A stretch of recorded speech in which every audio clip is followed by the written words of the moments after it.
Hello, Garland Nixon here, and Ukraine thinks that they have a chance to get into NATO, and the rest of Europe is committing economic suicide, and the U.S. is trying to spread the economic suicide around the world. Let's talk.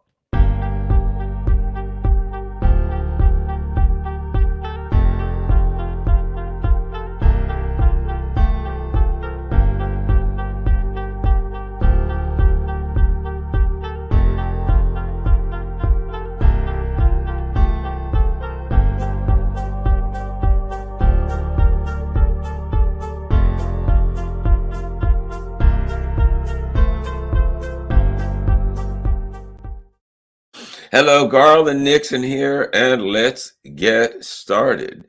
We got an article from antiwar.com.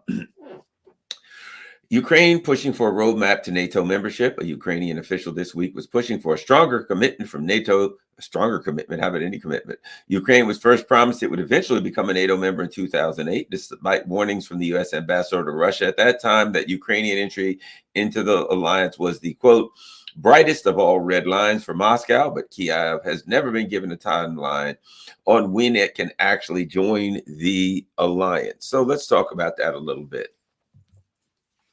Well, now, it certainly appears as though the cooler heads in Europe, if you can say such a thing, have look at this thing and say, look, to bring Ukraine into NATO is to declare World War III. That's all it is. It is to say Ukraine is at war right now, is involved in a conflict. Now, it is a proxy conflict for the United States.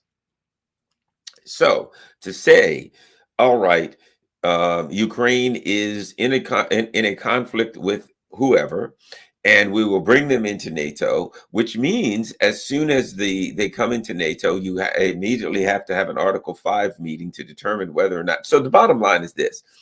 To bring Ukraine into NATO is to declare war on Russia. Now, I would argue that at the beginning of this conflict, a lot of the things that I read said that for a number of European countries, going to war with Russia was the brightest of all red lines for them. They do whatever the Biden team told them to do. They go slam their head into a brick wall if told, but that was putting a gun in their mouth because they understand that to go to war with Russia is the death of every one of them. They understand that it is absolute suicide, that it would go nuclear in a hurry and they'd all be dead very, very quickly. And that if the U.S. could set it up so that Russia and the Europe was a nuclear wasteland and the U.S. was okay, and the U.S. could still figure out a way to get other markets and to move on, they'd be just as happy to sacrifice every last person in life in Europe to get their way. That, in fact, the neocons in DC look at the end of World War II as the perfect time. At the end of World War II, Japan, China, Europe, any and all potential economic competitors were wiped out by the Great War of World War II, and the U.S. was left as the hegemony. If you think about it, as a hegemon, the two times that the U.S. felt really secure and in their world hegemony was immediately after World War II, when all of Europe and everywhere else was blown to hell, and immediately after 1991, when the Soviet Union crashed. And they're trying to create some combination of both. Number one, destroy Russia and China, who they see as the equivalent of the Soviet Union then. Number two, destroy Europe. And you have created 1991 in that you have wiped out your Soviet and your Russian and Chinese ideological, shall we say, competitors, ideological / economic competitors. And they are ideological competitors now, both of them, because they're not neoliberal countries. They're not neoliberal debtor countries, and they want independent foreign policies. Number one. Number two, you got to get rid of Europe, because Europe is a competitor. And Europe, the longer you see Europe suffer, the more you realize that there is a strain an ideological political strain in Europe who wants some level of freedom and independence and sovereignty. And that is that strain of that political strain is screaming right now to get out. And they've got it locked away in a closet, but it's getting louder and louder and louder. And the US knows they have to deal with that. So they're perfectly happy to wipe out Europe and get that competition out of the way. See, what all the neocons want to do is the Wolfowitz doctrine: get rid of all competition, beat down, break, stop all potential competition or potential competition, economically, ideologically, politically, militarily, you name it. We're going to hold all the power. Nobody else has any. And the world already knows, based on how the United States act when they had hegemonic power, that it's not in the best interest of the world, that everybody else is going to suffer, that these bloodthirsty neocons will go around the world murdering, killing, pillaging, that they're a bunch of pirates. The world knows that. The problem that Europe has is that their ruling elite is down with that. Is once I'll put it like this: the ruling elite in Europe they made their historical money going around the world, pillaging and plundering. And so it's not that they're against pillaging and plundering. They just want their fair share.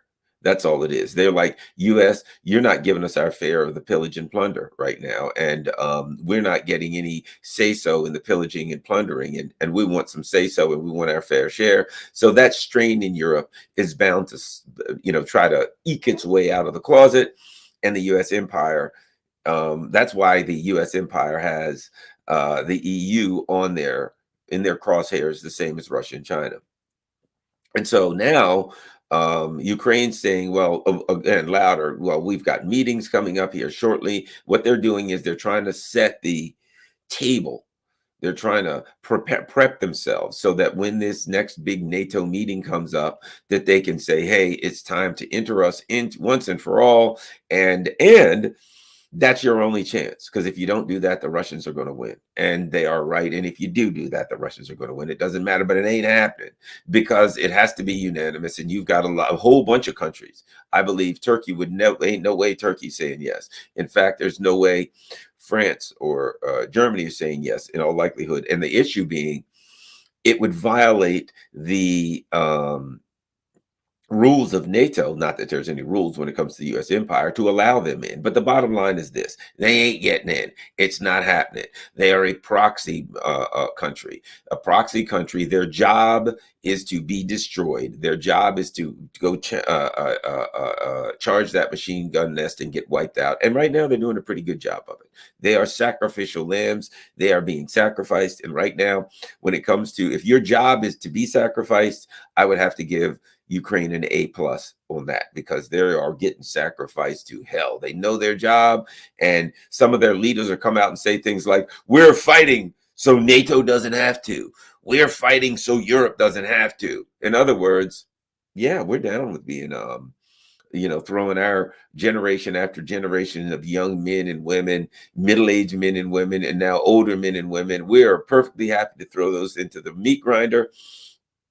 And the oligarchs there are getting paid, and they want to get it, but they understand the way things are going. That the jolly old story about Russians fighting with shovels and running out of missiles and taking chips out of washing machines sounded good on the front pages of the New York Times and the Telegraph and the Guardian and the Washington Post, but on the battlefield, it didn't help.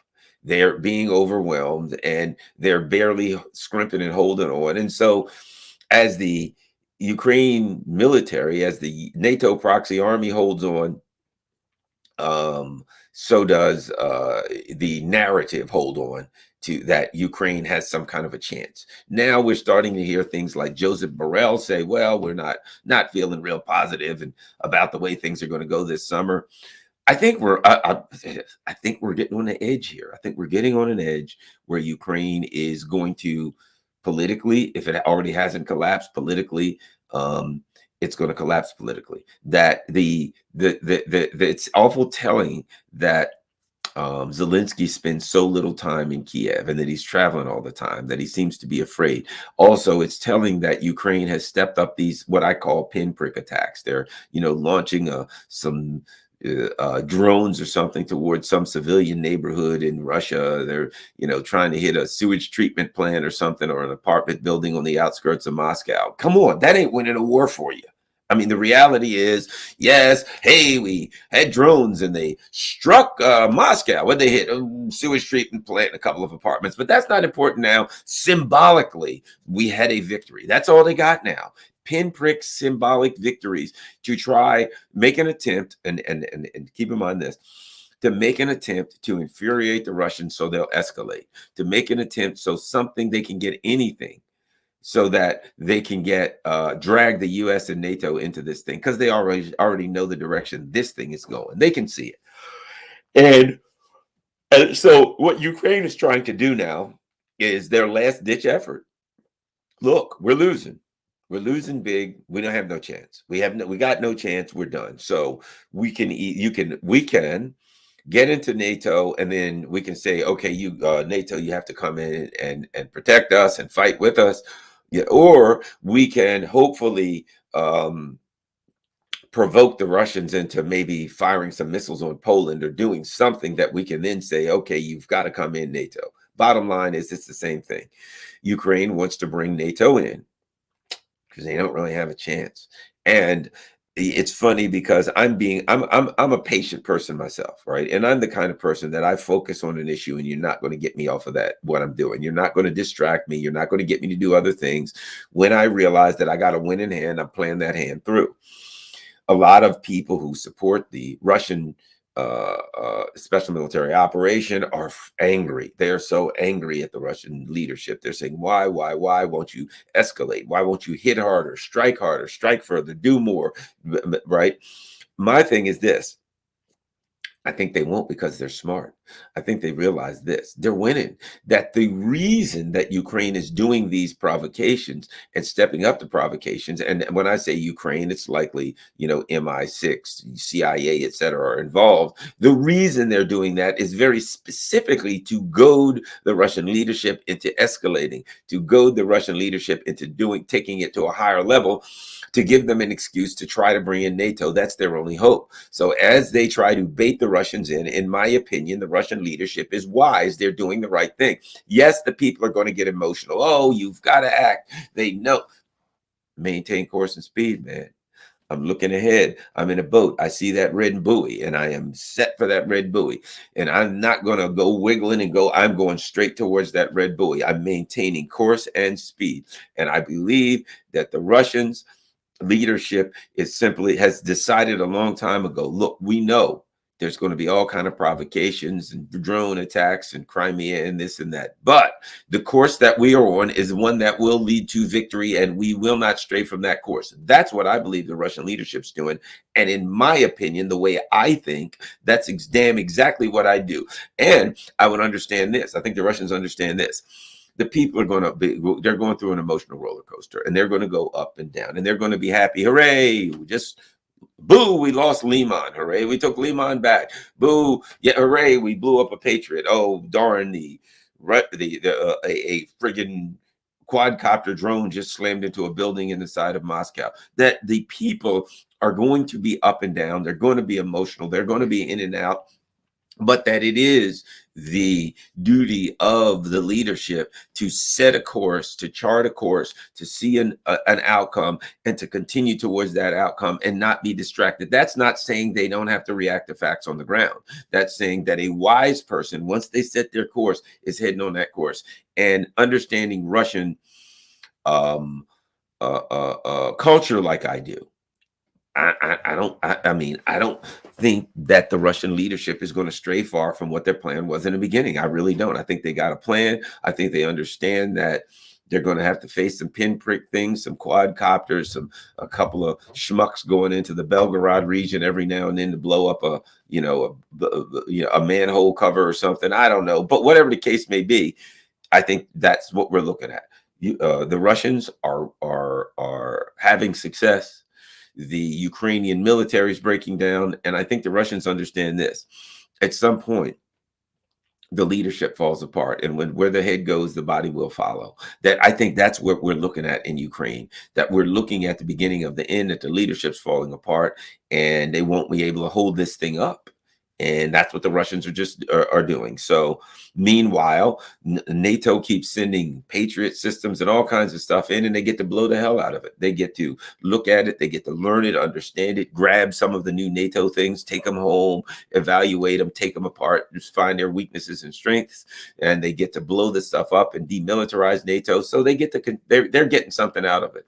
And additionally, Russia and China are partners, and they get a lot of battlefield data to share with China. They get to work with China. They get to find out what works for them, what doesn't work for them. So it is very beneficial to Russia to continue this at the pace that they're continuing it. And I don't think they're going to change. And I don't think that Ukraine gets into NATO. They haven't gotten into NATO since 2008, and they're in the midst of a special military operation, and they're doing a very good job of getting obliterated. I don't think that anything changes there. Now, the next article, let's look at another one. We're going to present that one. And we're going to go to one that I think is of value. The economic suicide of EU countries. Data reveals that Germany has sanctions itself into recession. German economy in recession after sanctions against Russia backfire. Germany has entered recession after latest official data registers a fall in gross domestic product over 2 consecutive quarters. Earlier estimates has predicted stagnation in the first quarter of this year, right? And we see that. Energy and food prices have shown above average growth since the start of the conflict in Ukraine, become the main contributors to Germany's high inflation. People aren't buying as much.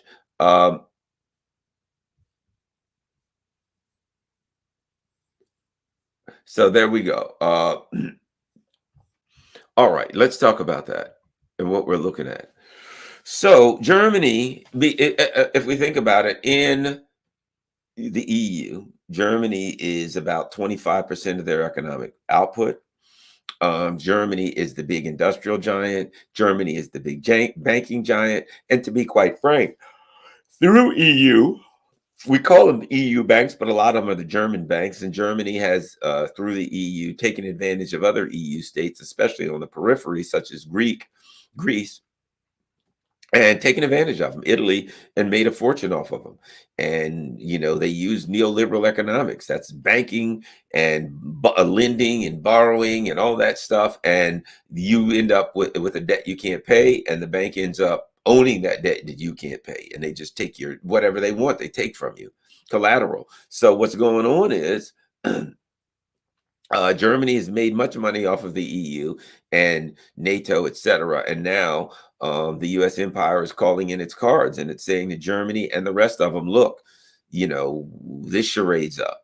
We have been pretending that you are our equal. We've been pretending that you were independent countries. As long as our empire was strong, our empire is weak and getting weaker. There's no room for pretense anymore. So here's what we're going to have to do. We're going to sacrifice you. In the same way, I mean, it's quite simple. There's really no difference between Germany and Ukraine in that they're both sacrificial lambs. They're both being sacrificed at the altar of neoconservatism. The U.S. is saying, look, we got to take out our main competitors, which are China and Russia. And one of the ways that we can do that is to wipe out your economy. It's like this. If I get my food from someplace, right? This is where I get my food, and you want to kill me. One of the things you can do is blow up the place that I go get my food, and then I'll die of starvation, right? So in this instance, what the U.S. empire is saying is EU countries. One of the reasons that China and Russia are able to, one of many reasons that they've been able to economically succeed is because you provide a market for them. You buy things for them, you sell goods to them, you buy a lot of their goods, and therefore you keep them economically healthy. It also keeps you economically healthy. However, because you're not an independent state and you exist at the whims that the neocons suffer the effrontery your effrontery to exist. Now It's time to go after our adversaries. It's time to go after our competition. And one of the ways that we want to do that is to destroy your economy. They come to you to buy and sell. If we wipe out your economy, they can't buy and sell, can they? So we want to wipe out your economy. Now, they've got to lie to the German people and propagandize them and tell them we're standing up against Putin or whoever the hell. And so that the German people march right into the slaughterhouse, so that they say to the people in Germany, look, you're going to have to suffer. And you're going to suffer so that we stop the bad guys, stop the evil guys, and make the world a better place. We're in a universal struggle against evil, and you're at the heart of it, and you're going to have to suffer. We're going to make more money because we're going to sell you a very expensive LNG, but you're going to suffer. Bottom line is this. That's where we are now. We're at the part where Germany suffers. And Germany, when Germany gets, when Germany coughs, the rest of Europe gets a cold. So Germany is going to hell. The EU, the UK is done, of course. I don't know if you're paying attention to the UK, but it's completely fried economically. It's a joke. It is a clown show economically. And Rishi Sunak is not pretending anymore. He came in and he says, oh, we've got 5 things we're going to do: strengthen the economy, do this, that. He pulled the Joe Biden, right? And that was, okay, I'm in office now. Yeah, throw that crap aside. Let's get back to doing the bidding of the neocons. So now he is, hey, what does Joe Biden say? Joe Biden says Putin's bad. Rishi Sunak, Putin's bad. What else? We got to break free from China. We got to break free from China. They're not in the EU anymore, and they need markets for their stuff, and they need to buy and sell stuff. And China's a giant market, and the UK needs that. But Rishi Sunak's job is not to look after the UK. Rishi Sunak and the leaders in the UK don't work for the UK, so their job is not to make the UK a better or a stable place. Their job is to do what they're told. And in this instance, it is to work towards the neocon plan to maintain world domination, which they've already lost. But since you have an unstable country in the UK and it doesn't have any leadership right now, there is nobody at the helm. There is nobody standing behind the wheel saying, I have to drive this country, maintain some kind of an economic, to maintain economic health. There's nobody to do that. Rishi Sunak is gone. Rishi Sunak is in Foggy Bottom. He's in Washington, D.C. politically. Rishi Sunak's job is to get on the phone and say, Joe Biden, what do you want me to do next? And whatever happens to UK happens. UK is adrift. They don't have political leadership. They have nothing. They are a colony. They are doing, isn't it kind of a tremendous irony here? The universe has nothing but, if not a sense of irony, that these colonial powers, such as the UK and these other colonial powers that went around the world, and they brought in the comprador class. They would bring some people from that country over to educate them and to wine and dine them, and then they'd send them back to run that country. And they'd say, you're running that country, but you don't work for that country. You're running that country only in the context that your job is to pilfer that country, to pillage that country. You are supposedly in charge of that country. Your job is to ensure that the natural resources of that country come over to the colonial power, and that we get all the money. And that if the people in that country stand up and say we're being screwed, your job is to put them down, to shut them up however you need to, and to keep that money, to keep those resources coming. That's what the UK did, and country after country after country in Africa, around the world, in islands, you name it. They took stuff and they put traders in charge, quisling governments in charge, and they robbed all the people's stuff. And nobody looked out for the people of the country. What a great irony that ultimately they would suffer the same fate, that ultimately Germany and the UK and Italy and all these other countries are suffering the same fate. Why? Because they thought that they were in an alliance. Instead, really, they were being occupied by an oppressive monster. They're being occupied by the US, and the US occupied Europe and simply said, we're going to occupy you and things will look pretty good for a while. But if we ever need to call you and say, look, time to pay the piper, you're going to have to do it. And the ruling elite of Europe is fine with that, because they don't have to pay the piper. They're still going to be rich, and they're still going to be the ruling elite, as it were. They're going to be in charge. Their job is to sacrifice Europe. And they know that if they sacrifice Europe, that they will be spared. That if they sacrifice the working class, the working poor, and the poor of Europe, and they wipe them out economically, they know, just like Seymour Hersh talked about, Zelensky. And he said the thing about Zelensky was he was told, you are, Zelensky apparently had skimmed $400 million of this money coming into his coffers. And apparently the CIA chief went to him and said, you're taking more than your fair share. That's all it was. You're taking more than your fair share. This whole thing is a scam. 400 million is a bit much. You got to share some with the other generals and the other crooks. We understand we're getting ours. You got to get yours. Everybody's trying to eat here, but just you're getting too big a plate. And the now that the you can walk away with plenty of money, just do our bidding and throw your country into the meat grinder. Well, the UK, the Germany, etc. That's where they are.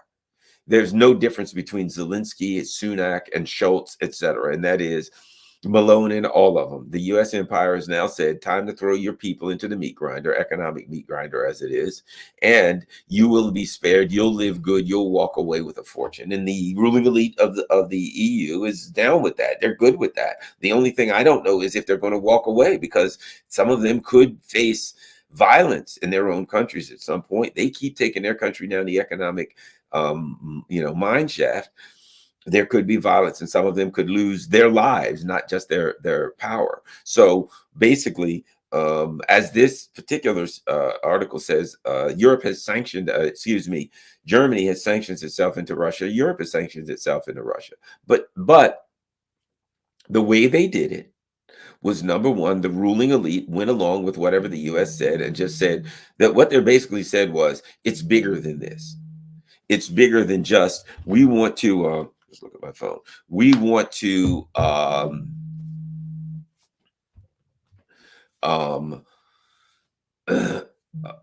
sorry about that. My phone was ringing and it threw me. I got sorry about that. I got a little thrown off. My phone was ringing and I had to look over there, and now I forgot what the hell I was talking about, but it'll come back to me. But the bottom line is this. Oh yeah.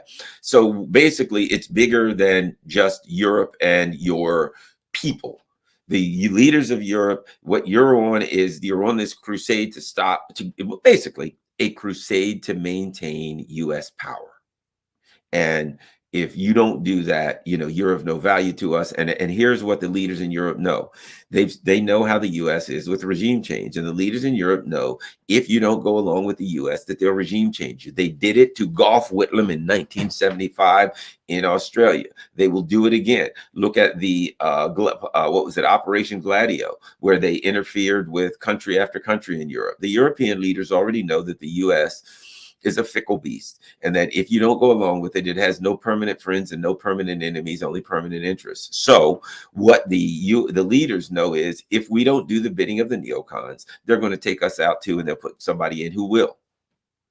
And so in a way, it's up to the people of Europe.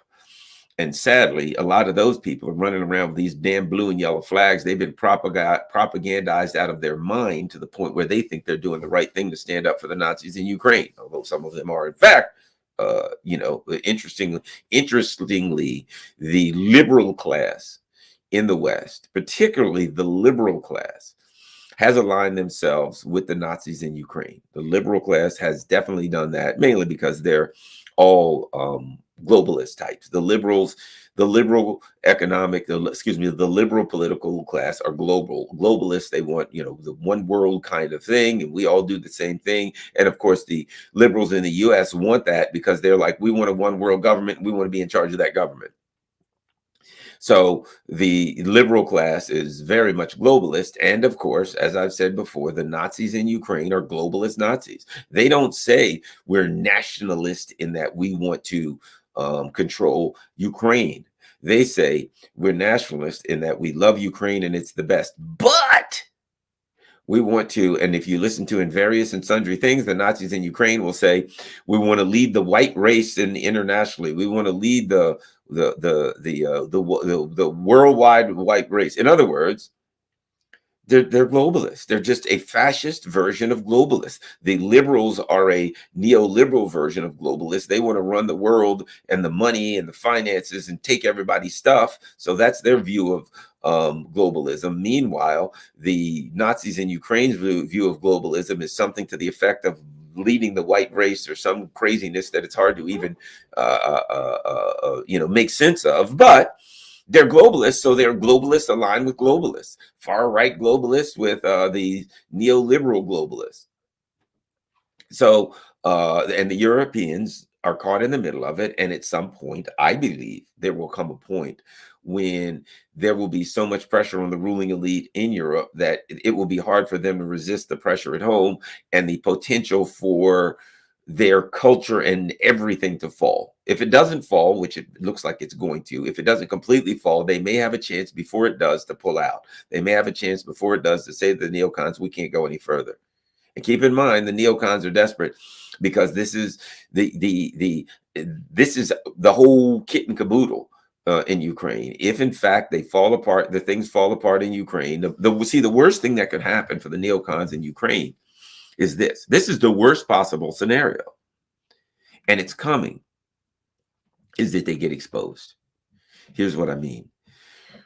They've got a narrative, and the narrative is that Ukraine is an independent country. It's a sovereign nation, and they're standing up, and they're the good guys standing up for independence and sovereignty, right? The fact of the matter is that this is the Wolfowitz doctrine, that the Ukraine project is part of their plan to hold the world and to go after China and to be in charge of everything. The worst thing that could happen to them is they can be exposed. And how can they be exposed?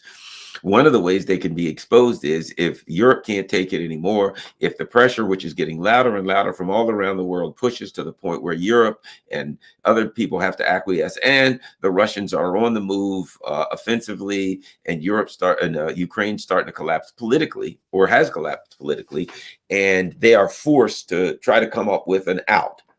And Europe and a lot of the world says, look, based on the narrative that you're using, which is independence and sovereignty for Ukraine, based on that narrative, we can come up with a deal, right? They say based on the narrative, that what happens, because that's where things kind of could be heading. Based on your argument, US neocons, which is independence and sovereignty for Ukraine, we can come up with a deal.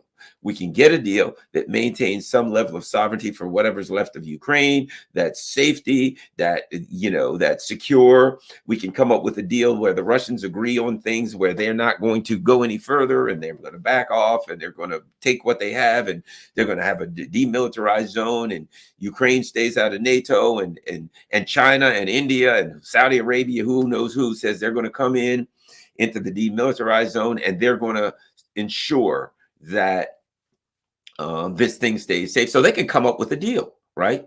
Okay, we got a deal. The Russians say yes, and here's the deal.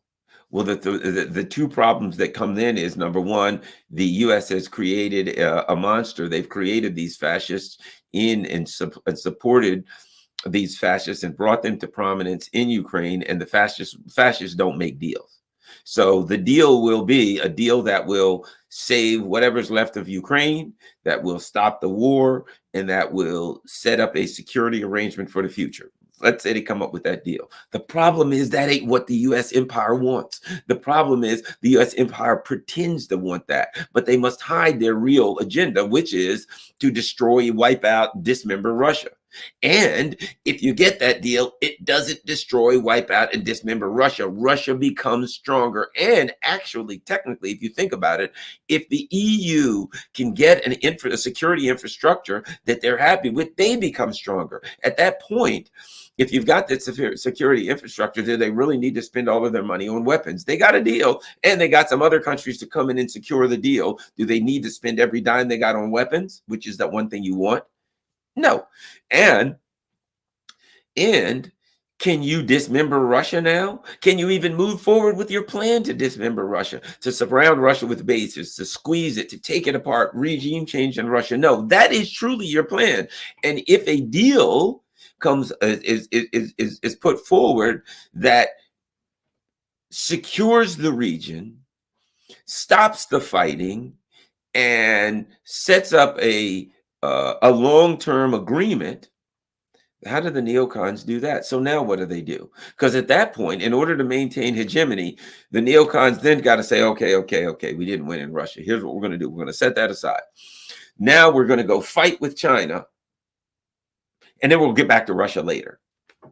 Well, you're now then going to have trouble.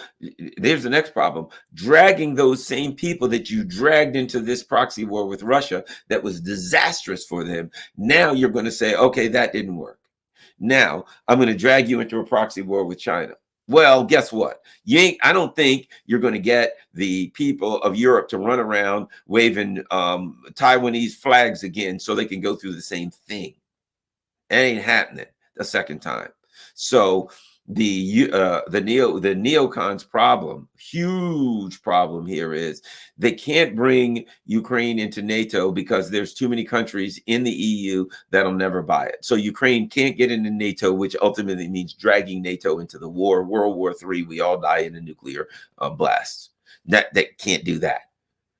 The EU is getting restless. The people there are getting restless. The EU is looking for a way out. And by the end of the summer, there may be an alley available, an avenue available. They're looking for a way out, and they may have one by the end of the summer because the Ukrainians may be so politically weak, so politically unstable that it becomes obvious you got to get a deal. I've said this all along about Ukraine. Look, when it's all said and done, I think Ukraine will be so unstable. I think it will have fallen apart that the NATO won't be able to intervene because there'll be nothing to intervene for or with.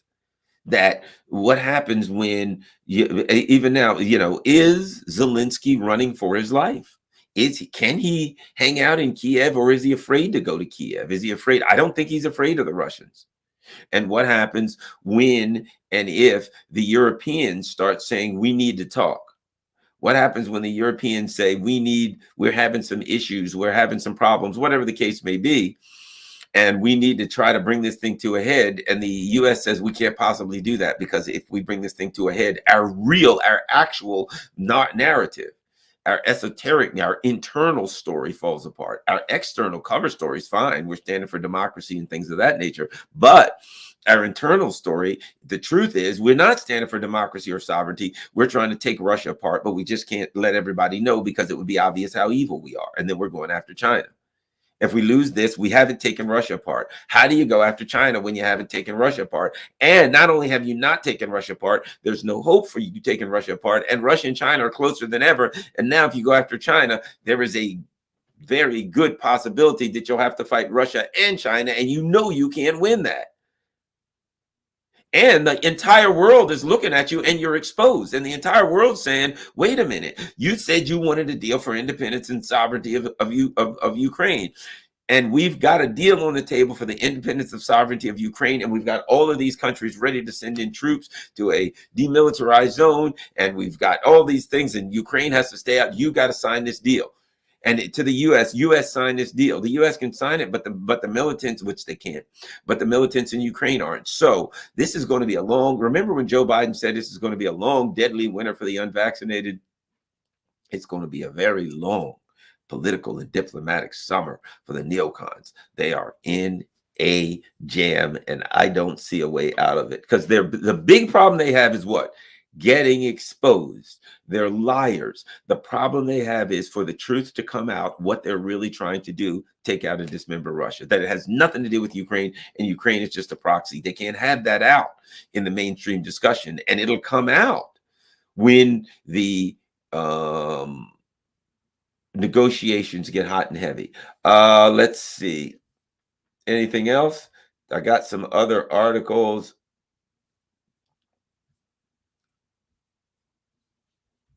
And it looks to me like I had another one.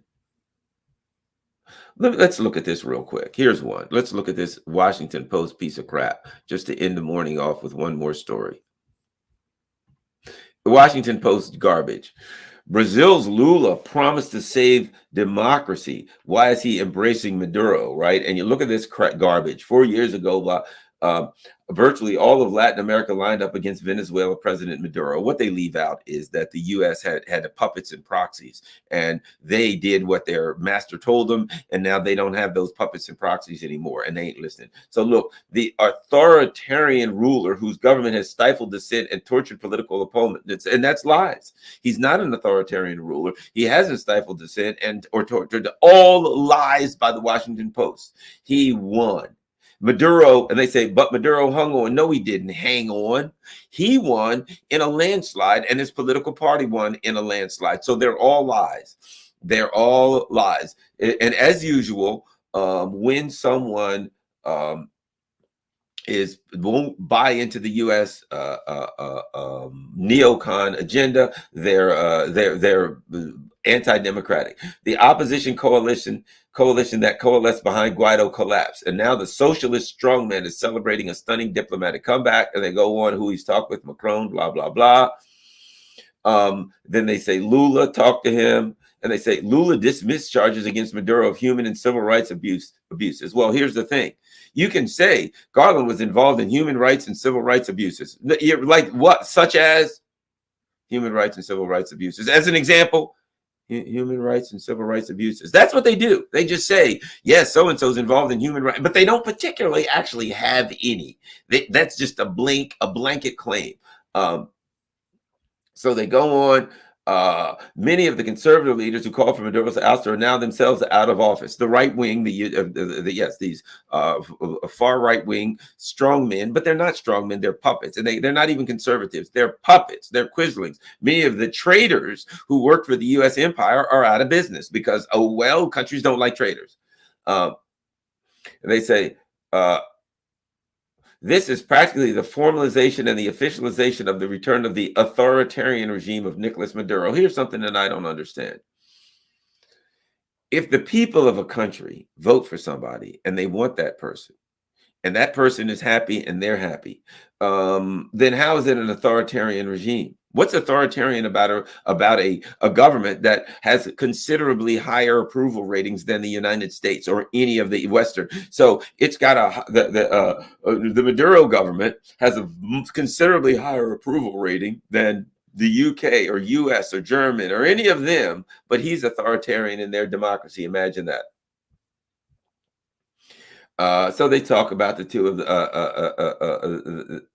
the zeal with which Lula embraced a leader, listen to this, accused of the same authoritarian practices that Lula vowed to fight. So you notice they say that Maduro is accused of those practices, accused of by whom?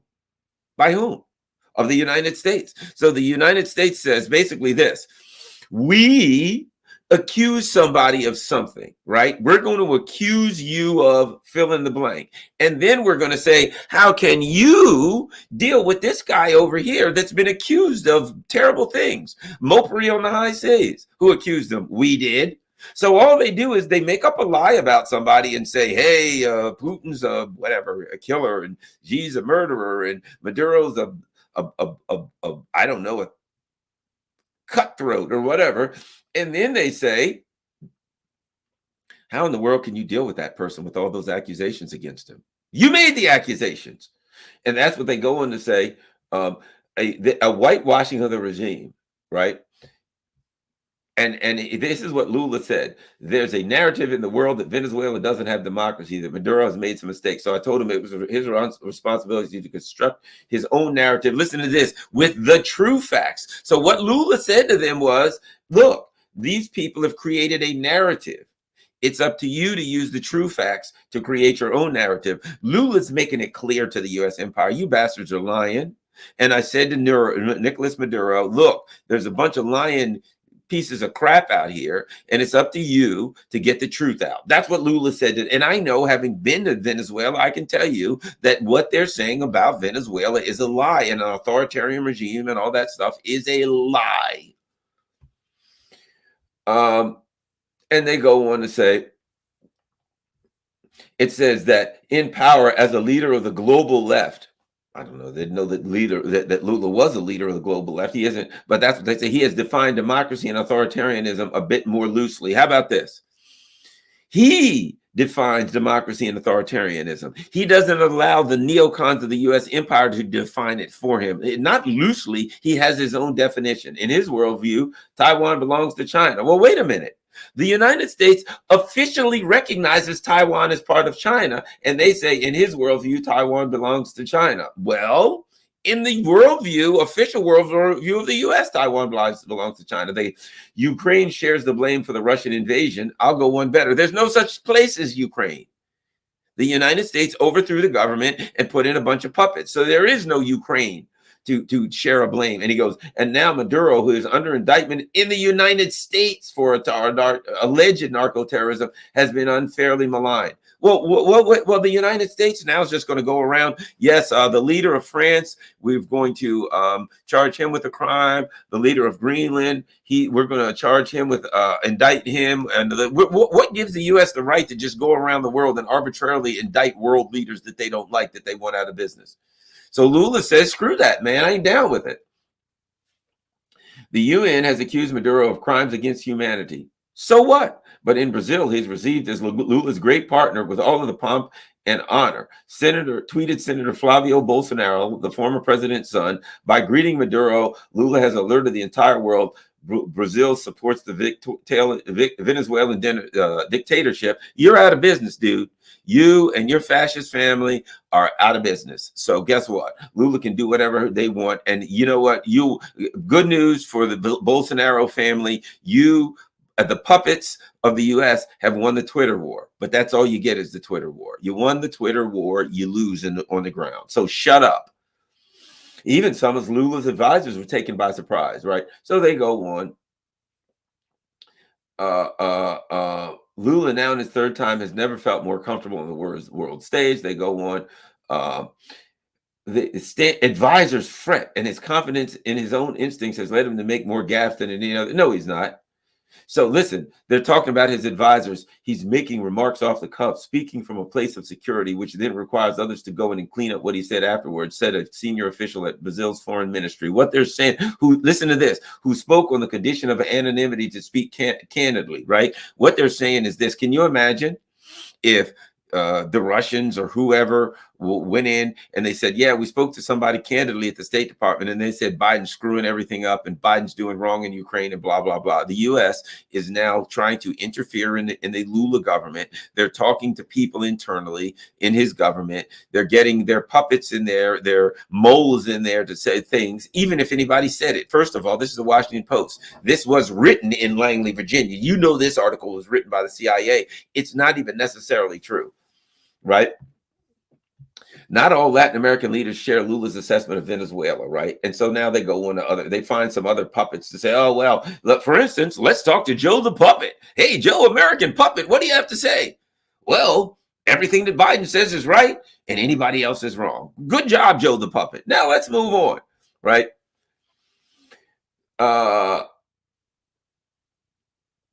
So bottom line, that's it. That's the Washington Post crap. Let me get out of here. So that's it. All right, everybody. Well, that's my morning rant, I guess. Let me look on Rockfin first. Did anybody? Jim Garrison Garden seems to be laying down some truth again. Thank you all. Zippity Day. Thank you very much, Zippity Day. Let's look on. How many people? Wow, 1,300 people. We are going to see if there's any super chats and questions because we got time. I don't see any super chats, so maybe there is none, but I suspect there's at least one. Why do I feel there's at least one super chat that I'm missing? Now that they're colorized again. Here we go. Donald Sneed. Thank you, Donald. Smeed. I said Sneed. My bad. Anybody else? It looks like Mr. Smeed. That's it. All right. Thanks a lot, guys and girls. I got to go. Of course, it's a work day. And don't forget, there's my Cash App information. Anybody who can afford to help the channel, I certainly appreciate it. Should have Scott Ritter back next Wednesday morning for the Scott Ritter report. I don't know, whatever the hell. Follow me on Telegram, Patreon, if you can afford Patreon, to do a couple of bucks a month, $5, $10, $20, whatever you can afford I certainly appreciate it. Buy me a coffee is great. Everybody does that now because you can go in this like $5 or something and it'll say how many coffees do you want to buy, Garland. And don't forget, buy me a coffee now. You can now do just like Patreon where you can do a monthly subscription and just say, well, yes, buy coffee, but Garland, one coffee, $5 a month. That would be great. Anybody that can do that, $5 a month. How about that? Certainly appreciate it.